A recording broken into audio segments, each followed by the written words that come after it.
تو تموم کافه های شهر، با تو نشستم درد دل کردم. گفتی بمون تا اولین بارون، میرم که تا پاییز برگردم. میشناسنم پس کوچه های شهر، منو بره روزای بارونم. یک عمر موندم تا تو برگردی. اگه قرار نیای بگو نرم خونه، که سوز داره هوا هنوز زمستونه.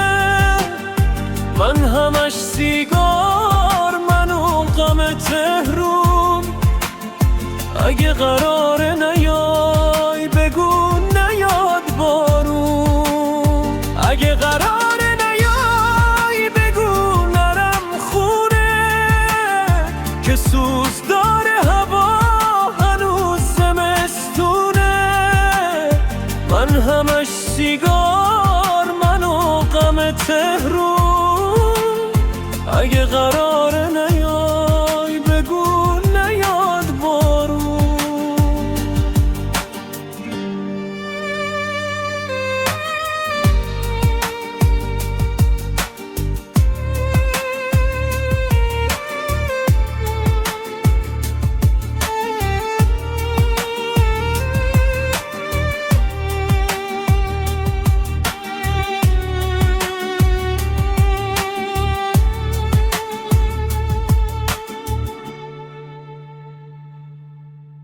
هر کافه که تو شهر میبینی، هم دست تلخی های روزان بود، هم طعم تنهاییم با قهوه تاریک تر از کول شب هم بود. من تو تموم کافه های شهر، با تو نشستم درد دل کردم. گفتی بمون تا اولین بارون، میرم که تا پاییز برگردم.